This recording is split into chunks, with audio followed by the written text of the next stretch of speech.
Car రెంట్‌కి తీసుకుని సరదాగా బయటికి వెళ్ళాలనుకుంటున్నారా? అయితే వెంటనే ఈ నెంబర్‌కి కాల్ చేయండి.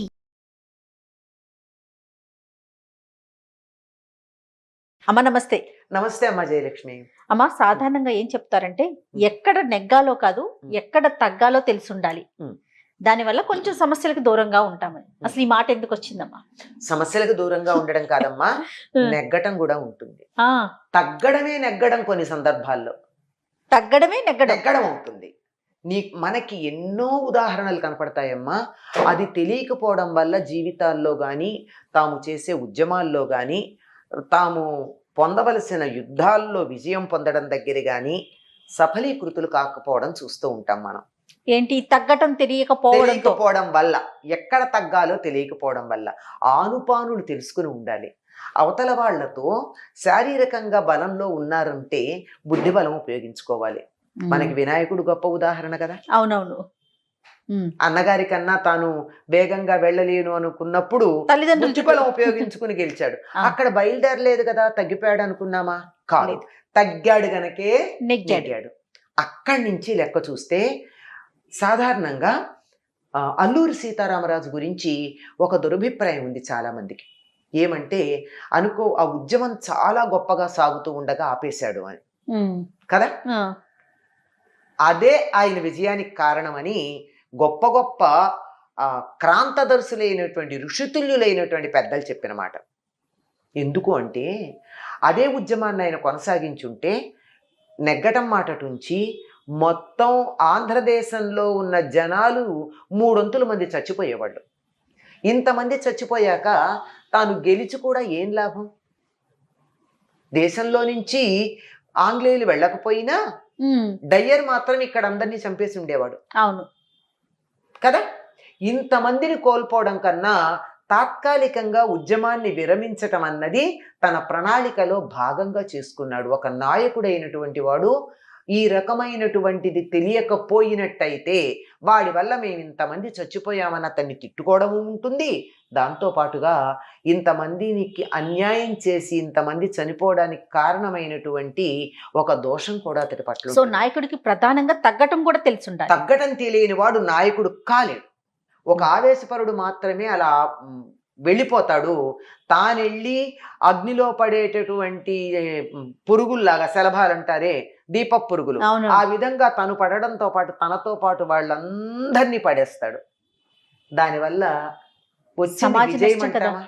విజయం అంటామా? అనలేం కదమ్మా. అనలేము. ఉద్యమం మనుషుల శ్రేయస్సు కోసం ఉండాలి కానీ మనుషుల్ని బలిచ్చేది ఉద్యమం అవ్వదు. అవును. ఈ మధ్యనే మనం మన దేశంలోనే కొద్ది రోజులుగానే ఇద్దరు ఒక గొప్ప ఉద్యమాల విషయంలో తమ పంతాలు తగ్గించుకున్నారు. ప్రపంచం యావత్తు వాళ్ళని మెచ్చుకుంటోంది. ఏమిటి, ఓడిపోయారని ప్రతిపక్షాల వాళ్ళు, విమర్శించేవాళ్ళు ఓడిపోయారు, తగ్గారు అంటున్నారు కానీ ఆ తగ్గడం వెనకాల ఉన్న నెగ్గడం వాళ్ళకి తెలియదా? ఏ విషయంలో నెగ్గాలనుకోవడం వల్ల ఇక్కడ తగ్గారు అన్నది తెలిస్తే ఆశ్చర్యపోయి, ఆహా ఇదా ప్రణాళిక, వెర్రిమొహాల మేము ఉండిపోయామే అనుకునేటటువంటి ప్రమాదం కలుగుతుంది. ఒక తెలివి కలిగినటువంటి వాడు ఎప్పుడూ కూడా వంగడానికి సిద్ధపడతాడు. అటువంటి వాడు మాత్రమే నెగ్గడం అవుతుంది.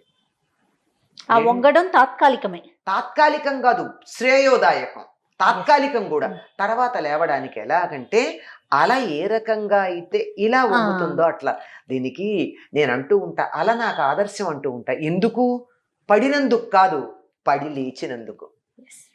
లేవడం కోసం పడినందుకు. పడేటప్పుడు ఇంతెత్తునున్నది ఇలా పడితే లేచినప్పుడు అంతెత్తు లేస్తుంది బంతిలాగా.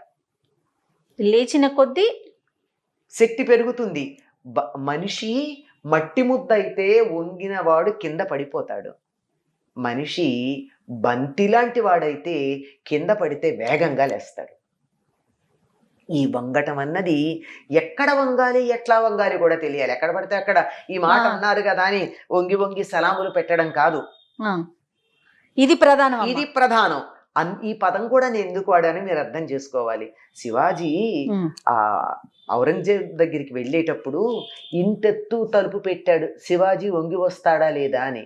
వంగాడు శివాజీ, తల దగ్గర కాదు, మోకాళ్ళ దగ్గర. మోకాళ్ళ దగ్గర వంగి వెళ్ళాడు తప్ప తల మాత్రం దించి వెళ్ళాల. ఎక్కడ దించాలి, ఎక్కడ తలెత్తాలి, ఎక్కడ ఎగరెయ్యాలి, ఎక్కడ వంగుండాలి, ఇది తెలియనటువంటి వాడు నాయకుడు కాలేడు. నాయకుడు అంటే నేను ఇప్పుడు చెప్పిన ఉదాహరణలన్నీ ప్రజల పక్షాన నాయకత్వం ఉన్న వాళ్ళ గురించే చెప్పానని అనుకుంటున్నారు. ఇంట్లో కావచ్చు, మనం ఉద్యోగం చేసే చోటు కావచ్చు, పిల్లల దగ్గర కావచ్చు, అప్పుడప్పుడు వాళ్ళతో కలిసి ఆడినటువంటి తల్లిదండ్రుల మాట విన్నట్టుగా ఎప్పుడు నేను ఇక్కడే ఉంటాను మీరు ఇక్కడే ఉండండి అంటే పిల్లలు తల్లిదండ్రులని వింటారేమో కానీ ప్రేమగా వినరు.